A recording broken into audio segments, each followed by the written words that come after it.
Hey, Alpha fam, welcome back to another episode of Alpha Commission. Today on Alpha Commission, of course, we're going to go over the charts and see if any kind of a floor is being put in.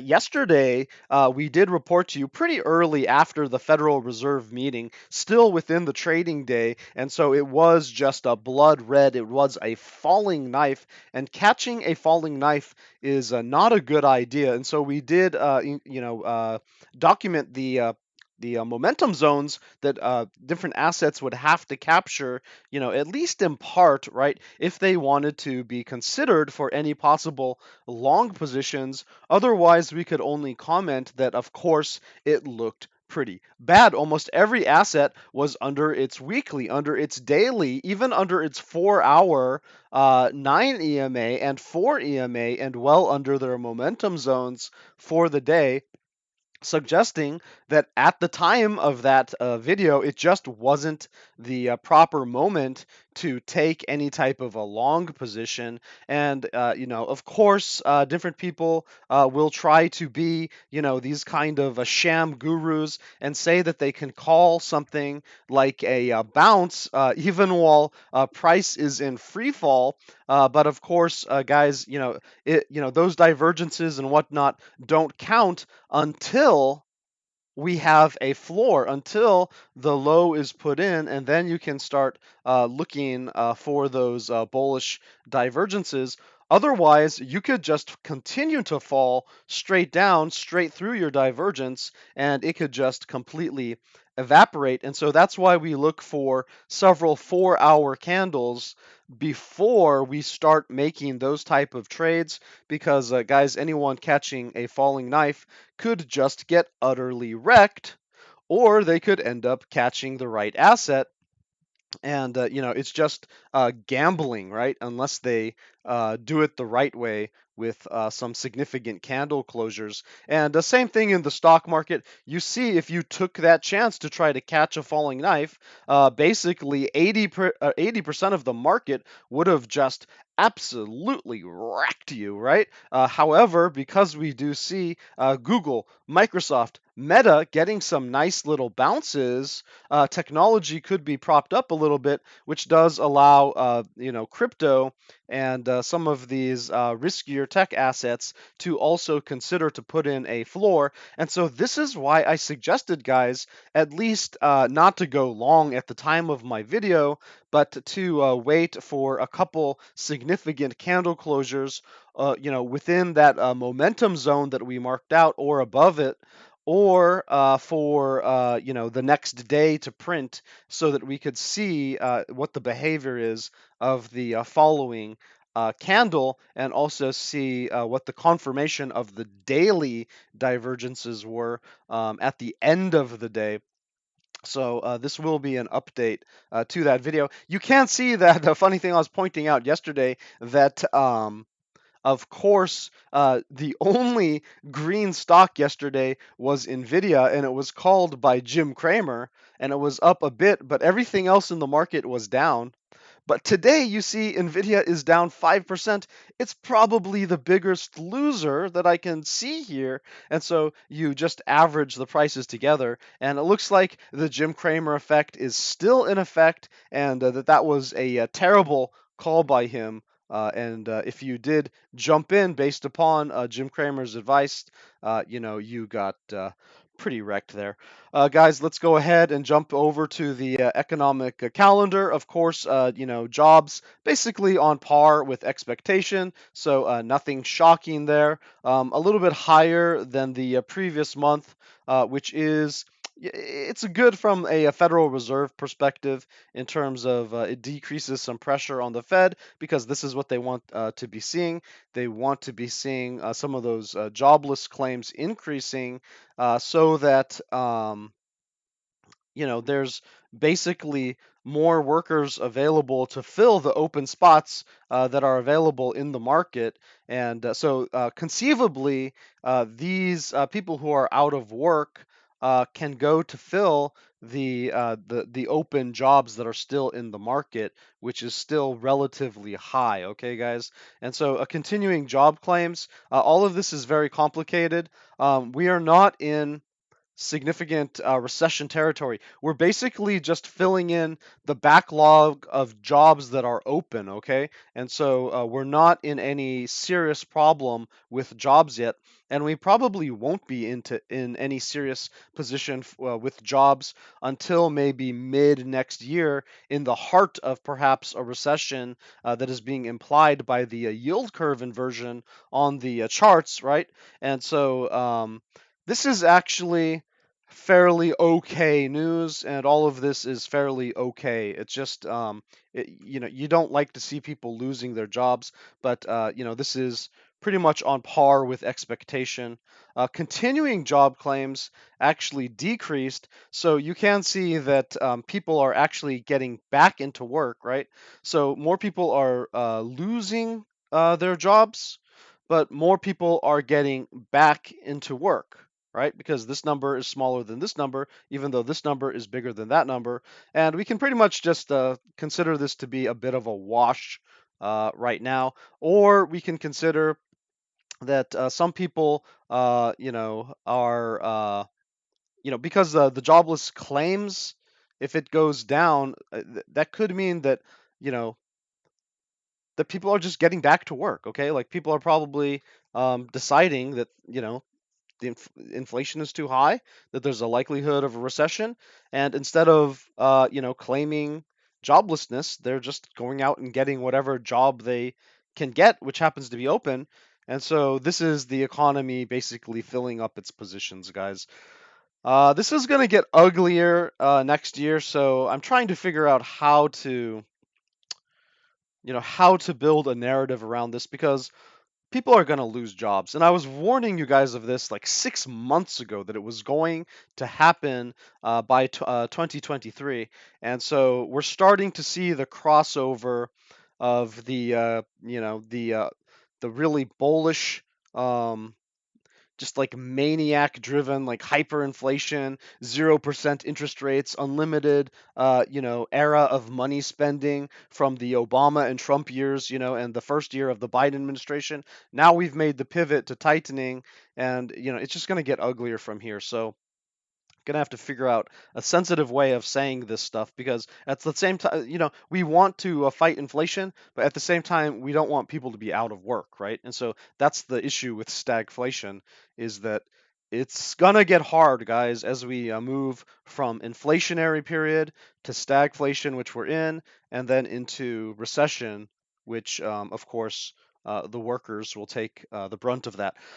Guys, the current account deficit, decreased by 4%. That's okay. There was a surge in American manufacturing. So, despite all the cost of, the inflation and everything, manufacturing got boosted in the United States. And then also consumers decided that with inflation, they couldn't buy as much from overseas. And so, less junk coming in from overseas, selling more American products overseas, and so the account deficit is shrinking, right? And so that's good.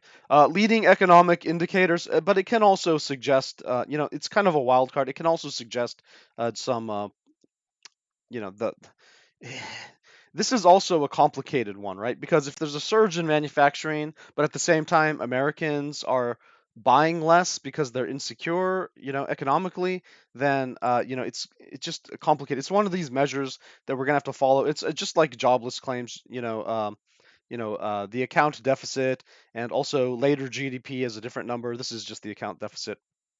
But we're going to have to start following these a little bit more carefully as we start moving into that recessionary period. I'm just preparing you mentally for these things. The leading economic indicators did drop to a negative 3%. So still some expectation of softening of the economy, okay?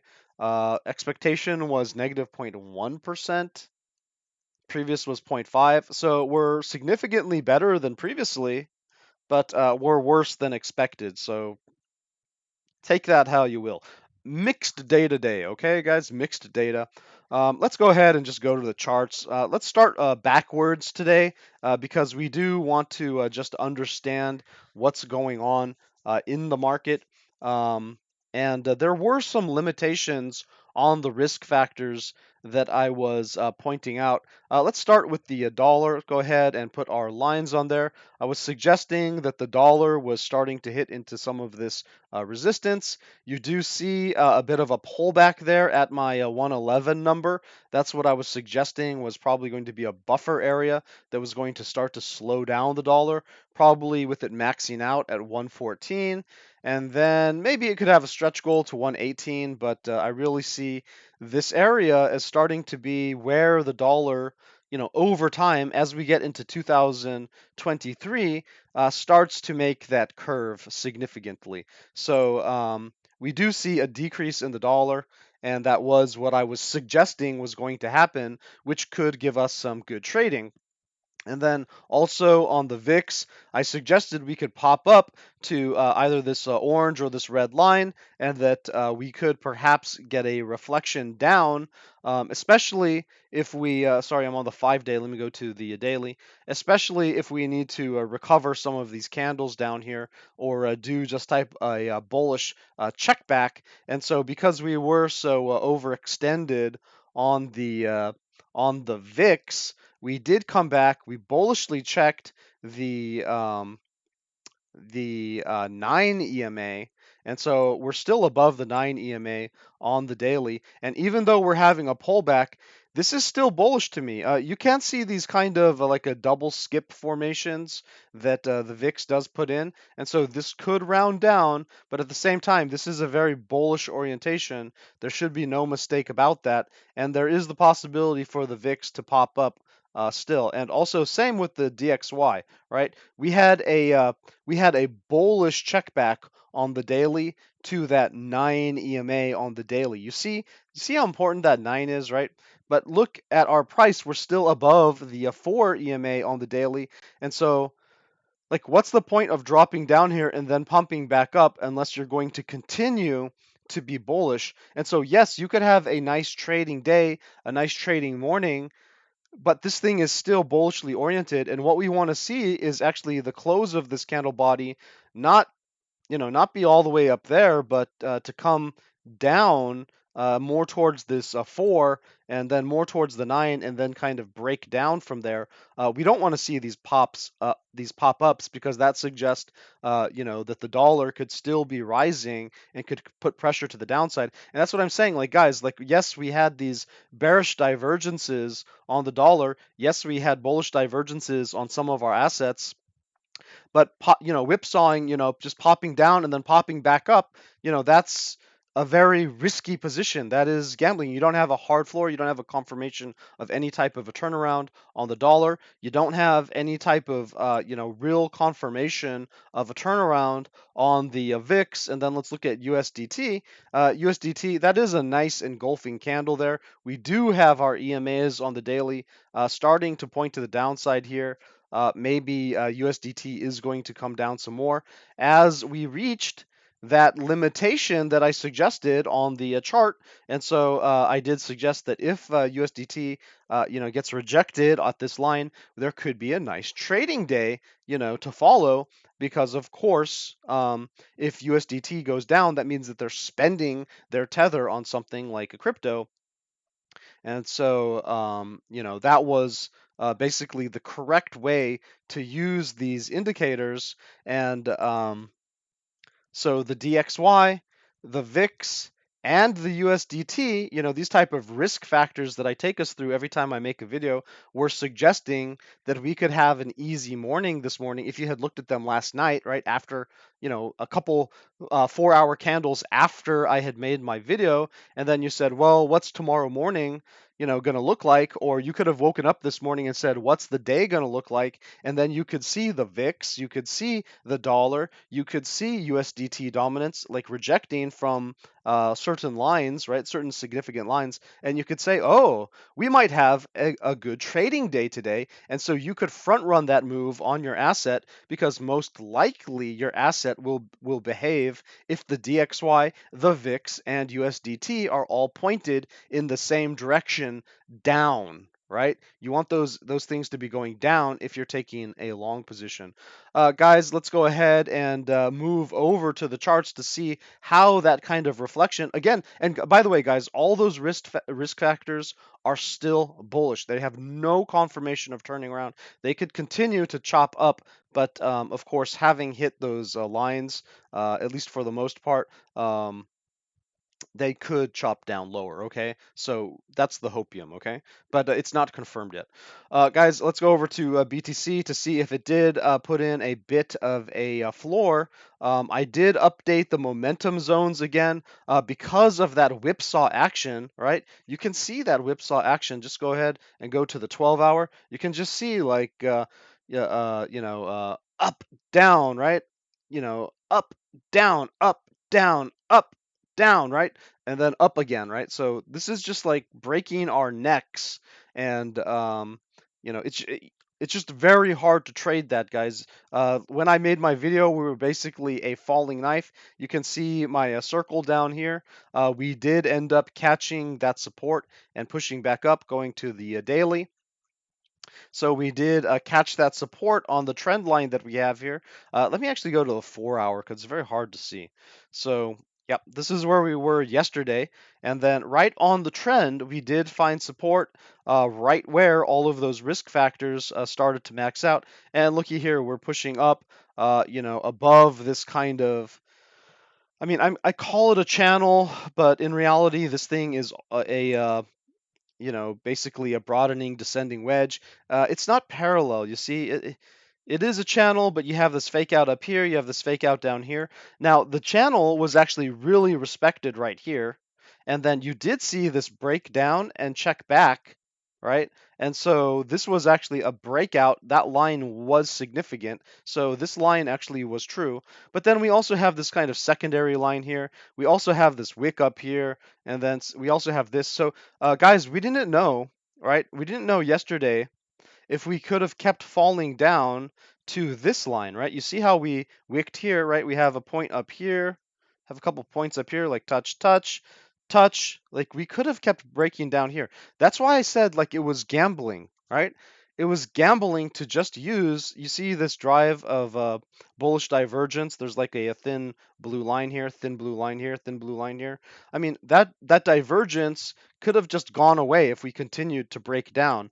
And we really had to wait for the candles to close and for a 4-hour candle, like I'm on the 4-hour right now, for a 4-hour candle to really print and show that kind of pressure to the upside, and then another one to get some type of a bullish look on the EMAs. And so, guys, don't worry if you didn't catch the bottom. I mean, you could have taken the risk based upon this, but this channel was so sloppy.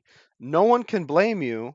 If you decided that there was a chance that it could break down the way that it had broken down before. If you break a low structure, I mean, if you break a support structure, right, and this trend was acting as support here, here, here, here, and it got broken. If you break a support structure, then there's a good chance that you can break it again. And so, again, guys, like a lot of people were gambling yesterday just based upon the divergence. They were, trying to catch a falling knife, and make no mistake about it. This, right? Lower low, lower high, lower low, lower high, lower low, lower high, lower. Well, we had that was also a lower high actually, and then this was a lower low, right? And so, yes, we could have continued to make an even lower low, or we could have just had like a pity bounce and then broken down, right? And so, guys, that's why it would be impossible to recommend a long position here. And while we did get a nice bounce, throughout the day, um, of 5% basically on Bitcoin, we're only now entering into that momentum zone that I set up. And guys, we haven't crossed the limit of the line that I set for the bullishness as it stood yesterday, which was that 19,600 level. And so we weren't anywhere close to that yesterday. Now we are closer to it, but look, we're getting kind of rejected to it. But the one thing that is kind of nice to see is that we do have a little bit of a squeeze being put in on the higher time frame. I'm on the 4-hour. Let's go to the daily. And you can see on the daily, we are starting to squeeze. You see this upward direction of the 4 EMA, and this 9 EMA is starting to flatten out. And if it does just go up a little bit, basically it has to cross that line that I set. Okay, like guys, like these lines aren't any joke. Like, yes, we can have a pump in our channel. That's why we mark out the channel, right? Because we can have this pump in the channel. And let's just say that this is actually the top line. Let's go ahead and make that darker, right? Let's just say that this is the top line, and that this was just some type of middle, just kind of middling action. So let's just make that, the dotted line. Because this is a very, very sloppy formation. Okay, guys, this is not an easy chop to trade. This is the quadruple witching. This is Jerome Powell. This is, heavily market uncertainty, and you do not need to be trading that. But seeing a bit of a double bottom here, you can look at this. That's a nice double bottom on the 4-hour, right? Once you had a confirmation of the bottom in place, once you started to see your 4 EMA turning up on whatever time frame that you're trading on, and if your 9 EMA agrees with it, it's kind of like squeezing in there, then you can capture the rest of that move without trying to capture a falling knife, right? Or you could have just played this channel on that support, but again, like, there was a huge risk there. I'm just trying to build up these concepts for some of the newer traders. And then if you wanted to play the longer game, right? Like if you're talking about like the daily or the weekly, you can see that this is nothing, right? This little tiny bounce here, that is nothing, nothing whatsoever. You're below your momentum zones on the daily. You're not in any type of weekly squeeze play. And on the daily, you looked just sick as a dog, right? And you still look sick as a dog on the daily. On the daily, you're still getting rejected by the 9 EMA. Okay, let me turn off all the drawings. You see that red line, right? You're still getting rejected by the 9 EMA. And so, like, this isn't bullish, guys. This isn't bullish in any regards. This is just a reaction rally. And while on the daily, we do have this divergence that spreads over a couple months, which does suggest that we could have some bullishness playing out, assuming that we don't continue to drop and just like wreck this stuff, right? Um, that's just something to be watching. And so, guys, we are going to be watching these candle divergences, as well as whether or not we can recapture our momentum zone before we have any type of a fall. Because if we turn our chart back on, guys, like we are just butting heads with this downtrend. And if we get hard rejected the way that we were rejected here, basically here and here, right? We were rejected way front ran over here, here. Like this whole zone has been just an ultimate rejection zone. And again, guys, like we've had just traumatic falls from pretty far away from that downtrend. Like the zone of it. Let me mark out a zone so that we can just see that a little bit easier. And we'll just use this area as a historical and this one as a historical. And so let's just go ahead and make a little zone here. Let's see. There we go. And then let's color that. Let's just take that off. Let's just color that yellow. Let's bring it up a bit. Because this is really what we're facing, okay? We're not facing one line. We're facing a zone, guys, a zone of rejection. And let's just go through this, okay? Just go through this because some of you guys are going to get hyper bullish, but you don't have any proof to make yourselves bullish, okay? Look at this wick. You see this candle close in this wick? So between the wick and the candle close, that basically set the tone for this zone that we had here. I did not mean to mark that out, but you can see quite clearly that zone extends from the close of the candle to the wick, and that's the width of this zone that I marked out here. Look at this wick where it got rejected perfectly right at the bottom of that zone. We keep going down, right? Look at this chop. All of this chop, all of these wicks, all of these candles at the top of this formation in of that April and March rally, right? It got limited by that zone. Look at this rejection right here at the bottom of that zone. Guys, you can get just slammed down at the bottom of this zone. Look at this wick right here. It front ran that zone, but it got slammed so hard it's ridiculous, right? This one, basically this was in capitulation, mode. I think this was like the Luna stuff or whatnot. But so it just got front ran because of all the bearishness. But even so, we found a floor. We tried to get healthy. Look exactly where we got rejected. Let me just tighten up the bottom of this. There we go. Just tighten that up a bit.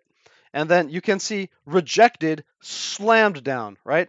Got to the top of it, attempted, like the market makers pushed this up. This was a completely fake out move, right? Nobody was actually buying there. People just, the markets just pushed this up. And then where did it get rejected? Perfectly on that trend line, just slapped down. And where have we been repressed under? Rejected, rejected, rejected, rejected, rejected, attempted, really attempted, hard rejected, rejected, right? Like we're still being rejected. And so, guys, we have to push through this zone. We have to get on top of this momentum zone, and then we have to get over here if you want to be bullish, okay? If you want to be bullish, we have to get over there. And guys, look, it's not that far away, okay? Like we can do that. But you should be patient before spending all of your money in this zone that we just get slapped down, slap, slap, slap, slap, slap, right? Slap, slap, slap, slap, slap, right? Slap, slap, right? All of these huge slap downs where people just lose everything. They lose everything in this yellow zone that I've just marked out. Okay? There are guys who just lost their entire life savings, right? These gamblers, these guys who just want to catch falling knives, they lose their whole life savings in this yellow zone, and there is no confirmation of it turning around. Not on the daily, not on the weekly, not on anything. Okay? And so there's nothing except for this little channel getting filled up before what? Getting slammed down? That's what happens in the past off of this zone. So be careful, Alpha Fam. And again, like I'm not trying to give you financial advice. I'm only trying to be a friendly guide. I wasn't trying to say, don't take this trade off of this. Of course, I had my support line marked out. Yes, we had an idea that it could go lower, and that's what I was worried about. So I'm not taking that trade unless later on in the day, after I had made the last video, that we could see some type of a double bottom on that 4-hour being formed with 4-hour confirmation candles, right? Really proving that we could take out some levels. But you know what? And taking out this level down here, that was probably a good sign. But guys, like this isn't exactly super strong right here. We're not getting over the white line that I marked out. The MACD did come down significantly, and so we are in like kind of a hopium zone. The daily Stokes did come down a bit, or no, sorry, I think the gulf actually widened, and so it's not that close to this white line anymore. This gulf widened, and so we are in that kind of hopium zone. But look, where we want to be is above the daily Stokes, okay? We want to be above the daily Stokes. And why do we want to be above the daily Stokes? Because let's go ahead and look at our volatility. Our volatility is starting to come to a close, right? And we want to be on the right side of the Stokes. We want to be on the long side of the Stokes if this volatility changes to a new direction. Look at the 2-day, all right? And the 2-day, it's just kind of meandering right now. But if this thing fully goes to an expansion mode to the upside, right? Or if it continues to the downside, we want to be on the right side of the Stokes. Like our volatility can just take us on a wild ride if it suddenly expands, right? And we're on the wrong side of the Stokes. And right now we are on the wrong side of the Stokes. We are on the bearish side, right? We are pointed down on the Stokes, right? Let me show you this, right? Like here's the 2-day, and this is pointed down, right? Here's the daily, and this is pointed down. And yes, we're getting a rounding, but guys, like we get rounding all the times, and then we just continue to the downside, right? Like this thing doesn't look like it's bottomed out or anything, so this could be a fake out. And so, guys, that's why I'm saying. Like people who are calling this as like some type of a macro bottom, or they have hopium for some type of a bull run, just like we had a bull run here. Because, guys, if you're shooting for these levels, you're actually asking for a bull run. You're asking for this market to have a bull run right now. This was the bull run that we had back here, right? It was a 40% move on Bitcoin. If you're looking for a 40% run right now, well, where's that bull run going to come from? What about the possibility of nuclear war with Russia, right? What about the Federal Reserve's change in policies to the negative side makes anyone think that a bull run is going to happen right now, which would take 60% to fill in that CME gap, right? Like what are you thinking? You're thinking a bull run like we had in summer is going to just spontaneously pop up right now? Or is it more likely that with all the negative developments, all the economically negative developments, or is it more likely that we get smacked down like over here? Look, we had our bull run, okay? Like I'm sorry guys, but if you missed this bull run, that was a technical bull run. It fulfilled all the criteria of a bull run and we missed it. We did not enter a bull market.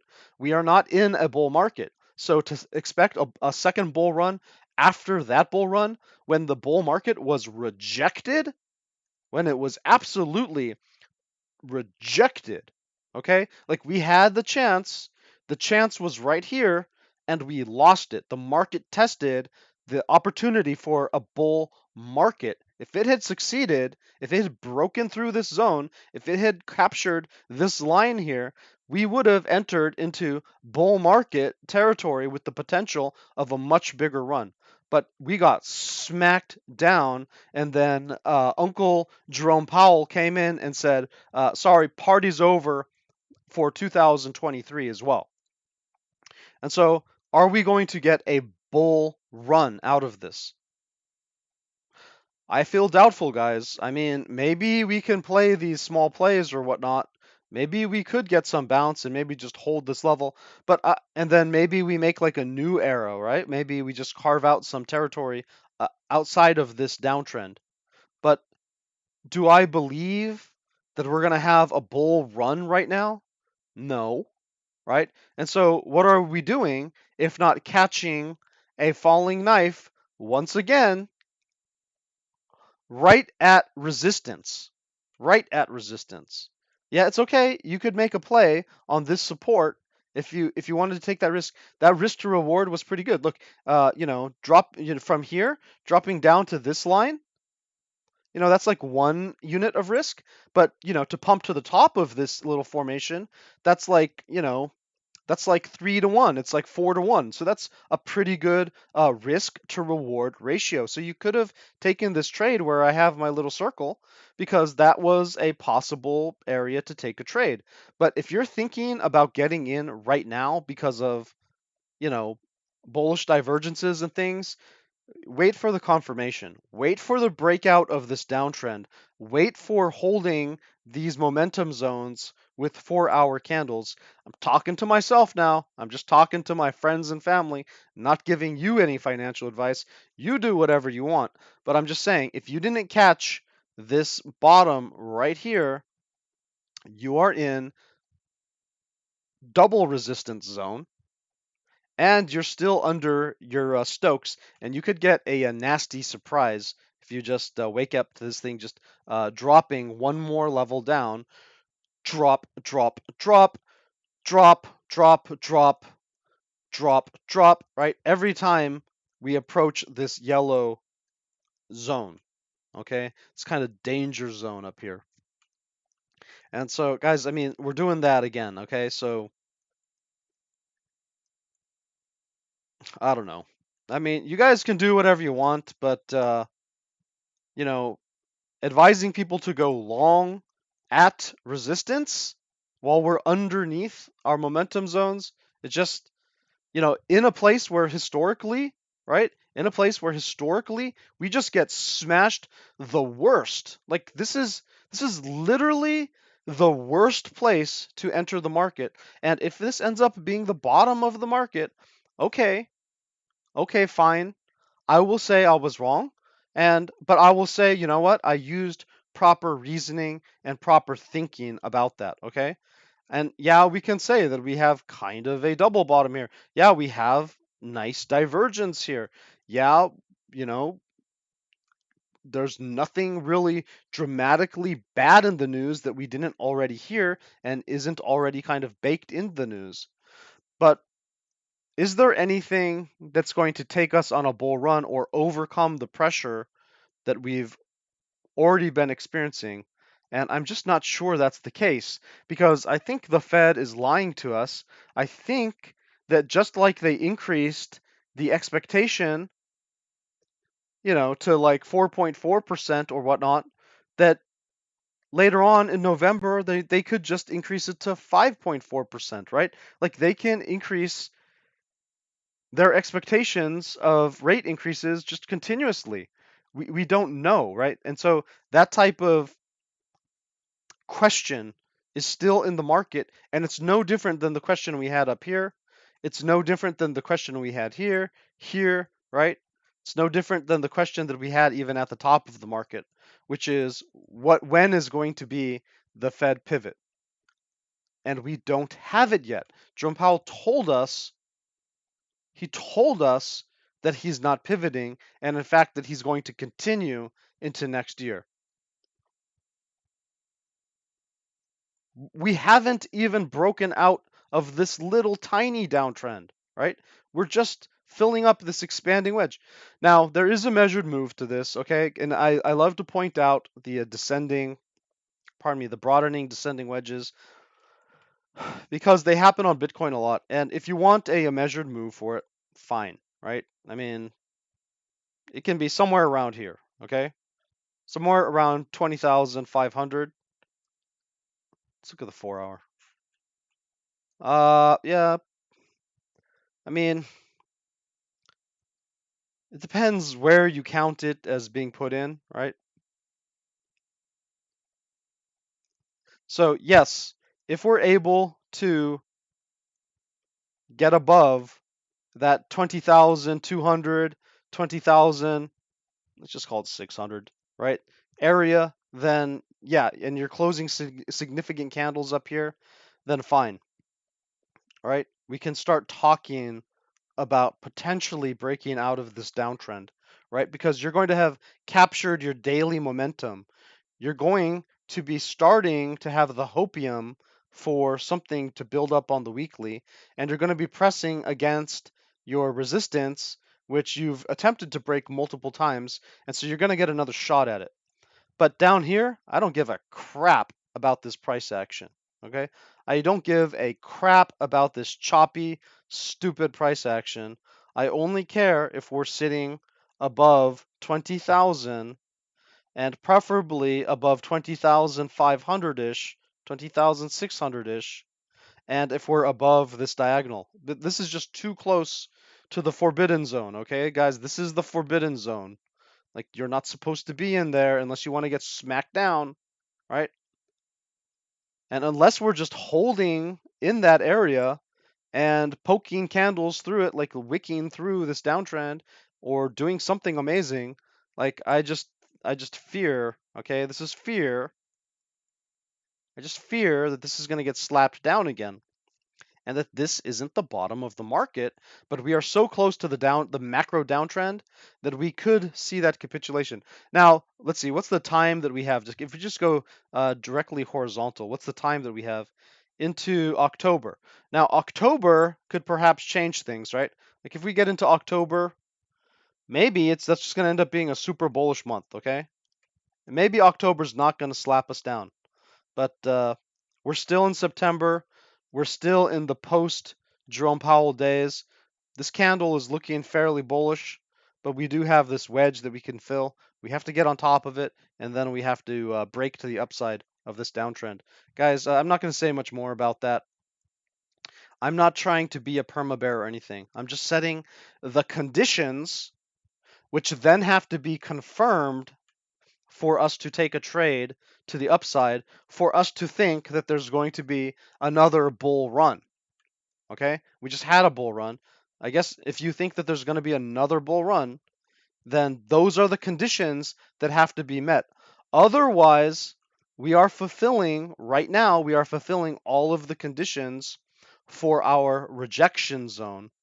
And we haven't confirmed a breakdown, but we are confirming that we're in that rejection zone, right?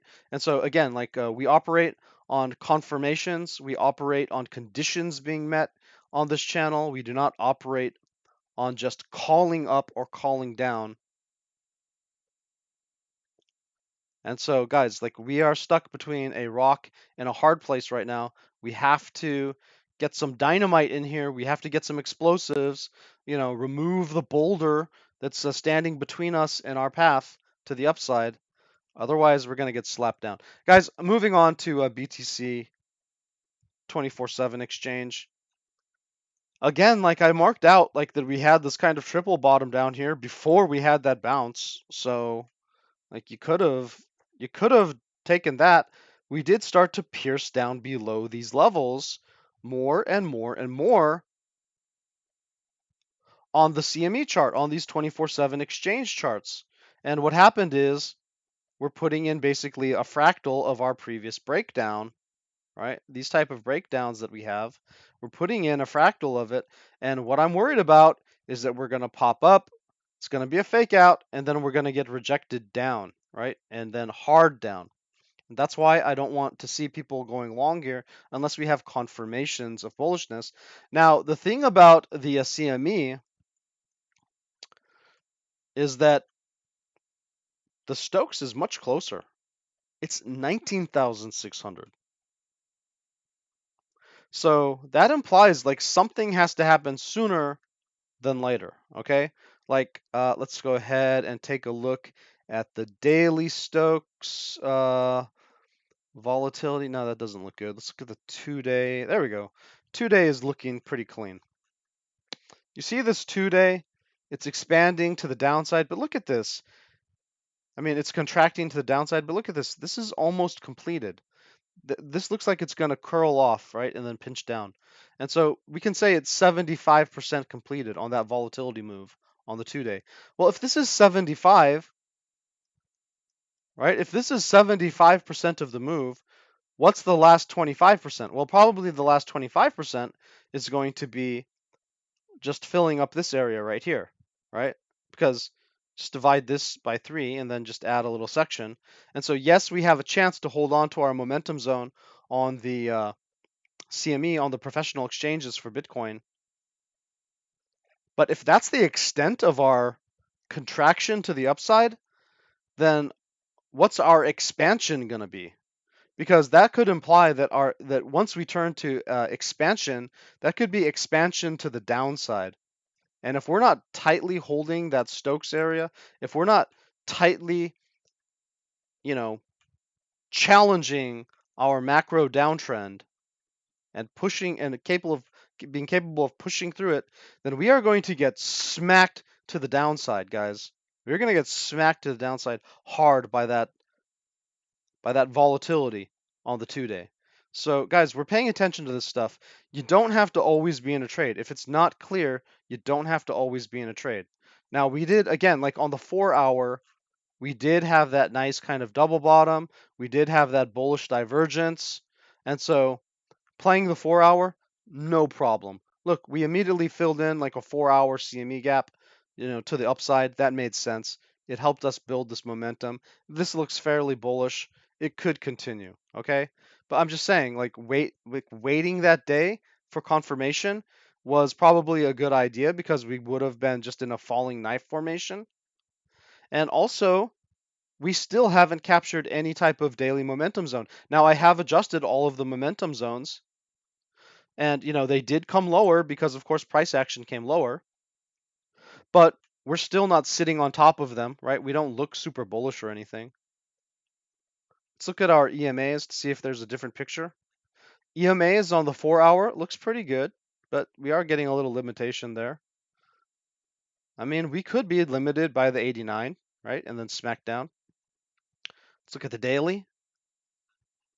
I mean, the daily looks awful underneath the 9, right? This could easily be a rejection. Now, we are getting a little bit of a squeeze with the 4, so that is nice. Sometimes the 4 can kind of front run the 9 and, just initiate that squeeze a little bit earlier. That's why I use the 4 EMA. Most people don't use a 4 EMA. I throw on a 4 EMA. Gives you kind of that heads up. Like, I don't need to be trading this chop, right? I need to wait for confirmation candles. But my 4 can then say, oh, okay, well, okay, it's looking all right. But we're not really putting in the candles that we need yet in order to suggest any type of squeeze play to the upside. Okay, so this, in my mind, it just looks sloppy. And so this is a sloppy trade if anyone's taking this trade. It's just a sloppy trade with a high risk factor to the downside, by the way. Okay, so if you guys are trading, just personally, I suggest using stop losses because this market can be ruthless, to be honest. Ethereum, I mean,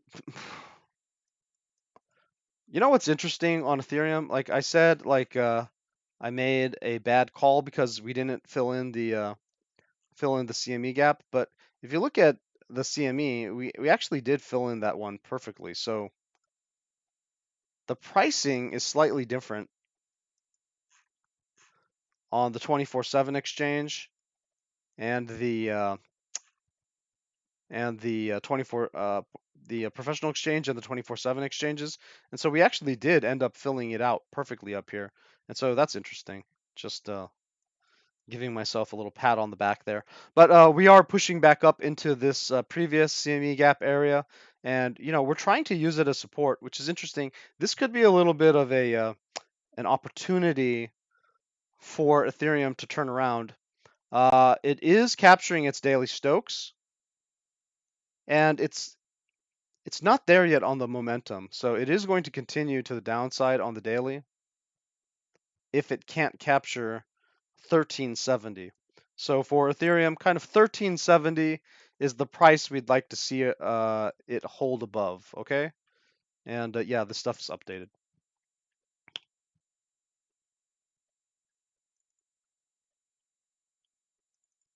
Let's see. We do have a volatility shift coming up on Ethereum pretty soon. This looks like it's going to pinch close.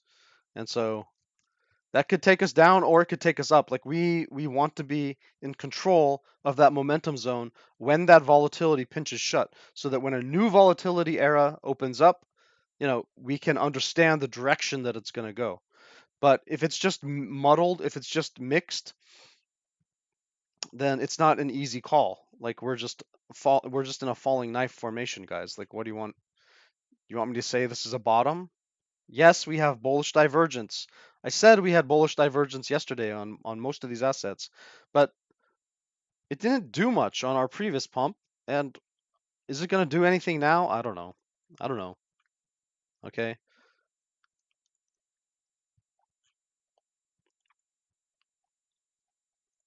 MACD is softening on the daily. That's a good sign, right? That's a good sign. But again, 1370 is the number to beat, guys. ETH CME chart. It looks horrible. It looks horrible. This is garbage. This chart looks like garbage, guys. This is ETH on the professional exchanges. It looks like garbage, okay? Yeah, okay, the 4 EMA is an interesting one because it can also kind of signal to you where like structure is starting to bottom. Like that's why I love the 4 EMA, right? This is my signature EMA, right? This is one that I intentionally added to my tool belt after learning about the EMAs because I developed an extra strategy with the 4 EMA. Now, I don't talk about it that much and how I use it for bottoming because it's like an extra bit of confirmation for when you're like targeting, demand and supply zones. But you know, it's it's one of those things where you start to see the 4 soften and you can kind of think, even if the 9 looks like it's just directly sharply falling down, like if the 4 is starting to soften, you can say, looking kind of interesting. Maybe we're getting toppy here. Hmm, interesting. The 4 is turning down. It was previously pointed up, so looking pretty toppy here, right? And so, guys, like the 4 can give you a little bit of an insight, and it is kind of rounding right now. And so, yes, this could have a bounce. It is bouncing, in fact, right? Like, what was this bounce? Right? 8%, right? This was our support down here, right? So, of course, you can play that support play. And yes, this could continue to go, right? Right? Well, this is kind of a weird structure on the momentum, but yeah, this is weird. I don't know, guys. It looks weird to me. But anyway, it doesn't matter if it looks weird, okay? Like, sometimes things look weird, all right? We have conditions. We have conditions. If you want to play the squeeze play, if you want to play a squeeze, we're going to need to get over 1390. Ideally, we want to sit over 1420 on the CME chart, okay? Like, that's just the bottom line. And ETH for the proper ETH, right? We are above the daily Stokes, which is good, but the number that we want to beat is a 1370. Okay, so that's ETH for you. Let's go over to stocks because stocks I think is going to tell us some of the bigger story here, and stocks is just in my breakdown zone. Like stocks is losing 3,800, and look, I mean, does this look bullish to you guys? Look, like like are we knuckleheads? Like do we really expect like another bull run just from here? Like where is the impetus for a bull run going to come from? What's more likely is that we've lost 3,800 and that we're probably looking at this zone down here around 37. Okay? Around 37.15ish, let's just say, okay? 37.20, 37.10, somewhere down here. Right? Probably retesting these lows from June. So even if we're having a little bit of a bounciness, all right, let's turn on the 4-hour. Even if we're having a little bit of a bounciness and crypto is exaggerating that, all right, look at this. Even on the 4-hour, stocks, right, the S&P 500 mini futures is under the 4 EMA. It's under the 9 EMA. On the daily, it's grotesquely under it. And on the weekly, don't even ask about the weekly. On the weekly, it looks like hell, okay? Like we could get a bounce all the way up to 3960 and crypto might be trying to front run such a thing, but we would still be ultra bearish, right? We would still be macro bearish, right? More likely, the limitation of a bounce would be around 3850. Like if we do get a bounce, probably the limitation just based upon the structure is like 3850 and then we won't have captured our MACD.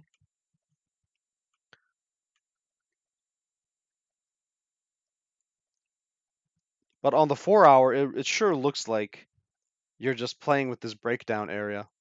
That's not a bounce, guys. Like crypto is doing a little bounce thing. And look, this thing has bullish divergence all over the place. This thing isn't really bouncing, guys. It's just sloppily killing over. So S&P 500, I'm not ready to say that like everything's bouncing. I think crypto is doing a bit of a fake out right now. I think there's some type of like market making going on, maybe liquidating the shorts, something like that.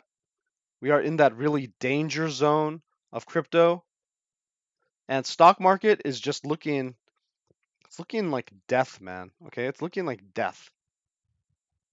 Now, when we get these type of little formations like this and this and this, these little like kind of little nodes, there is a good chance for a bounce, right? There's a good chance for a bounce. So we are going to be looking out for that bounce. But is it there? No.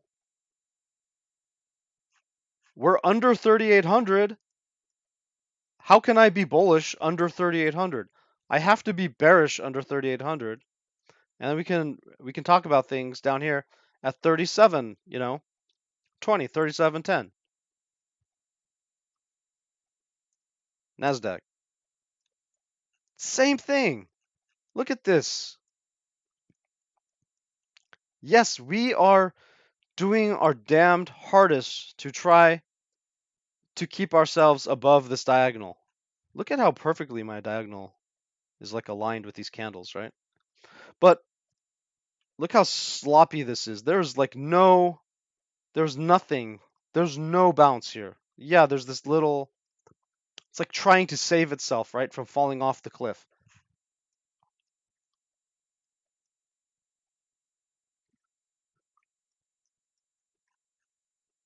But there's no bounce here, guys. Yes, there's bullish divergence. Couple drives building up. That tends to make charts round over time. Tends to get a bounce.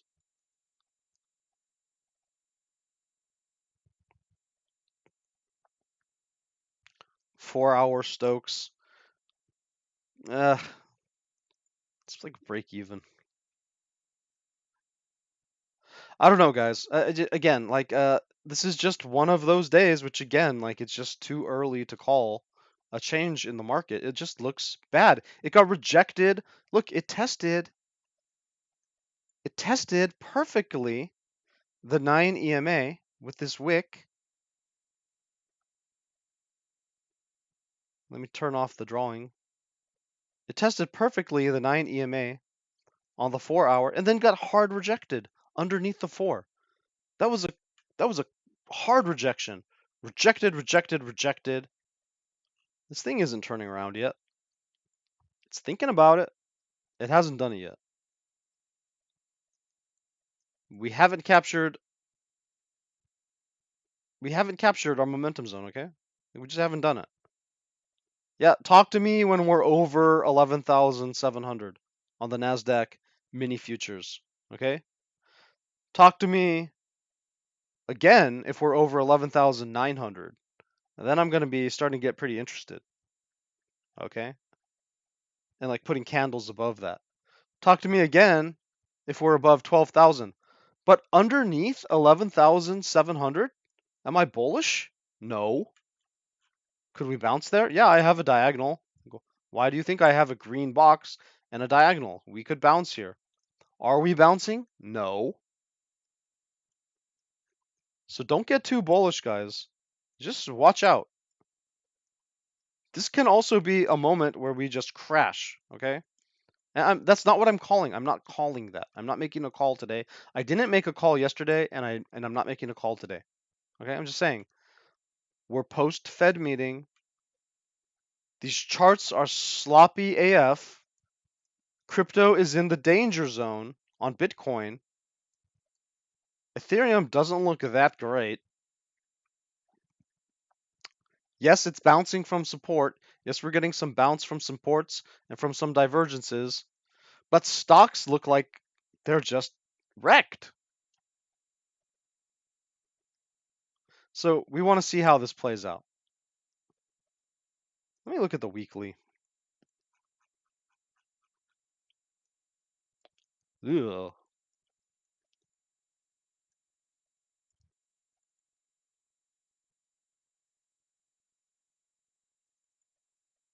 I mean, the weekly Stokes is just hard pointed down on stocks. I mean, that's not what you want to see. I guess we could I guess we could curve up like something like this, but I don't know, guys. Maybe 5-day. Hmm.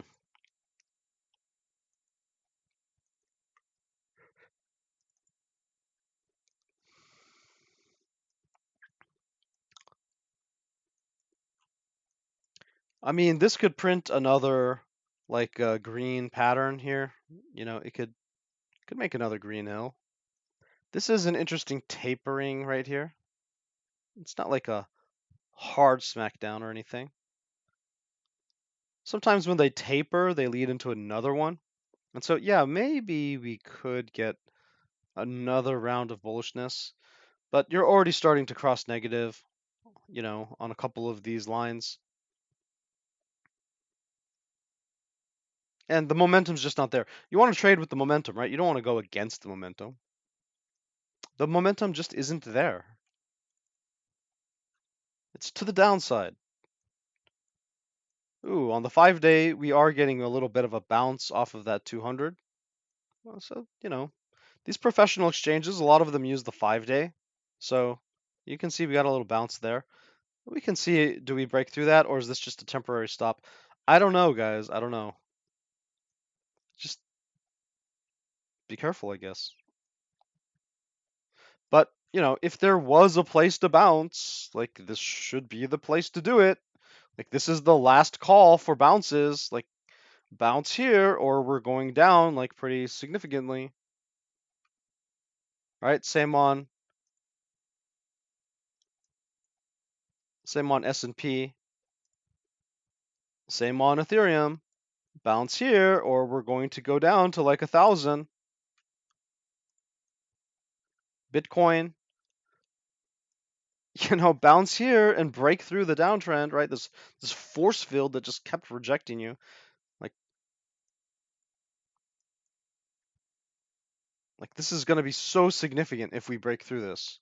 But if we get rejected here, I mean, to the gulag.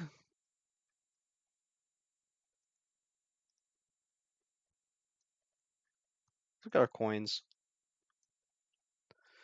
Zilliqa, not bad, not bad. It, you know, these momentum zones are updated since 24 hours ago. Really trying to capture that MACD momentum to the upside. This thing could have continuation to the upside, but we're getting rejected on the daily by the 9 a couple times here. So it's gonna keep fighting with that 9, but get above 34 0.034 cents, and you're pretty good. You're in a good spot compared to where you were yesterday. Okay, yesterday was a big fight, and it did it. Okay, it did it. ADA, same thing. Hard rejection off of the 21. You know, still rejected from the 9 EMA. Yeah, we're probably going to close above the MACD for possible continuation, but we did not get the daily stoke. And so really you want to see above 47 cents. And that's going to give some good vibes there for ADA. KDA, ugh, looking not good. Looking not good. KDA, totally different than ADA or Zilliqa. It did not capture its momentum zone. Again, all these the momentum zones are updated today, guys. Okay? I had updated them yesterday and I updated them today. So these aren't approximation. These are the numbers to beat. And Kadena is not doing it. It's getting rejected not from its 21 or 9, but from its 4 EMA. Doesn't look good. Doesn't look good. It's going to have to break out of this wedge, and it's going to have to take out $1.44. Okay? Sit on top of $1.44. We'll talk again about Kadena. I don't like the structure right now. Zil Ada, interesting to watch. Kadena, just wait on it. CRV,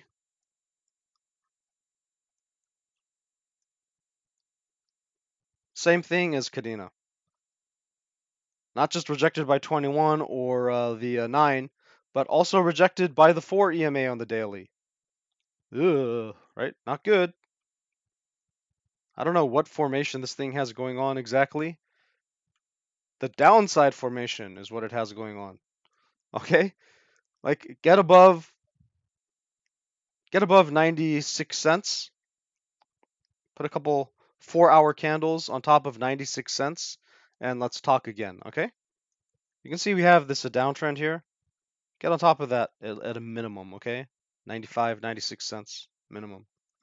Flux, another one that it's interesting what's going on with the EMAs on Flux. Like this thing had a wild ride. This is very interesting. Wow, I've not seen this type of thing happen in a long time. This is a very interesting formation. This is really beautiful to look at. I mean, if you're an EMA trader, this is a really interesting formation right here. So I'm gonna keep watching this one, but I mean, your weekly EMAs are flipped upside down, guys. Like, let's go to the weekly. Like, you can see this, right? The 4 is on top, 21 is on the bottom. That's upside down. So on the weekly, you're squeezing to the downside, guys. Like, you have a squeeze play to the downside on the weekly.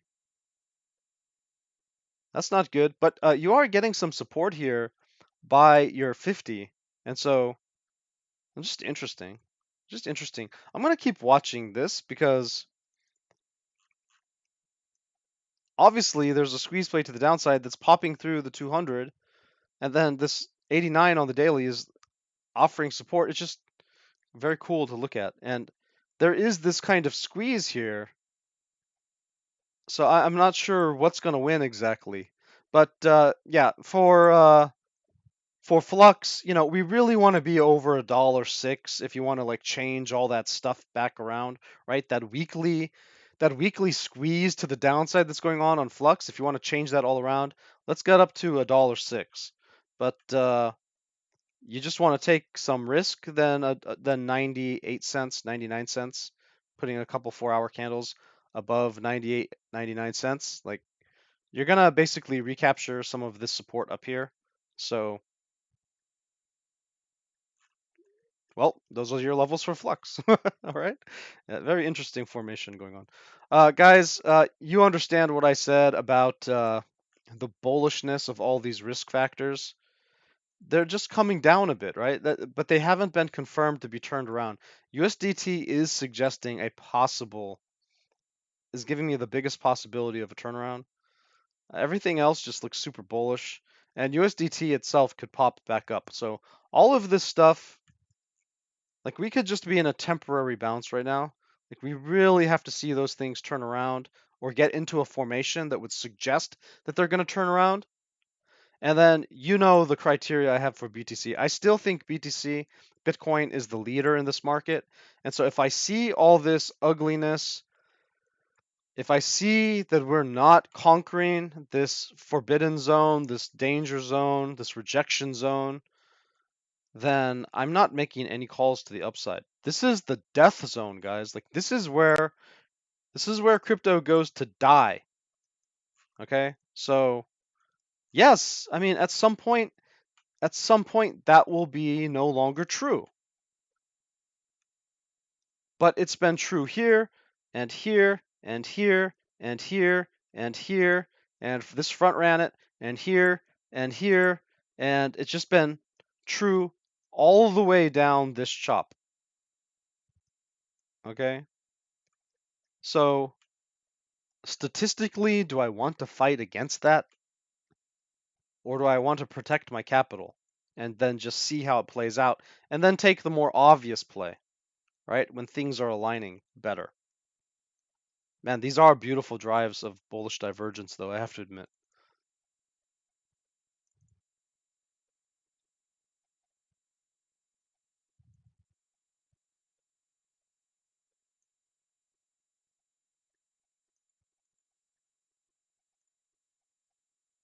But Yeah, look at this on the 16-hour. Look at this nice drive there. Yeah. 12-hour. Yep, couple drives. Nice one on the 8-hour. Couple drives on the 6-hour. I mean, there's hopium, guys. There's hopium. Okay, so there's your hopium. All right, and I'm not gonna lie to you. I'm gonna say, like, yes, we have those drives of bullish divergence, but we also have the statistics of this death valley over here, right? This forbidden zone, this danger zone, rejection zone. And so watch this space, right? Watch this space. For me, I'm gonna have to wait a little bit longer. But for you guys, you can take a risk. This is an interesting possibility of a bottom structure here. Just like we thought right here, right? Just like what we thought over here. This is just slightly less diagonal than right over here, okay? But this formation looks very, very similar to this formation, okay? It's its own man. It's doing its own thing, but it looks very, very familiar to this moment right here, right now. So you can take the gamble if you want. As for me, I'm going to chill until we really conquer those momentum zones. And I'll see you guys tomorrow. That's your alpha for the day. Stay safe and happy trading.